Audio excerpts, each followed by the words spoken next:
here's a bit of fun. On the way in to get the mast removed, and I've had to time it right with the tides, and I've gone early on the tide that's starting to come in, and I hit one of the shoal banks.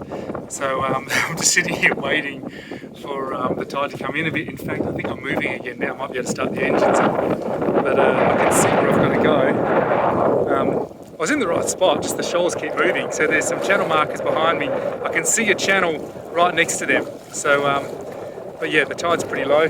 So I'm over a shoal. Anyway, I only draw, I think, less than a metre. So I was told a metre with the boat, but I'm pretty sure it's less. So I think I'm already starting to move a little. So I might start the engines soon. But yeah, it's always a bit of fun. I'm glad we gave extra time for the crane and everything to take the mast out today.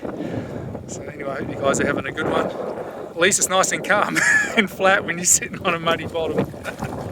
Anyway, see you guys. Have a good one. Bye.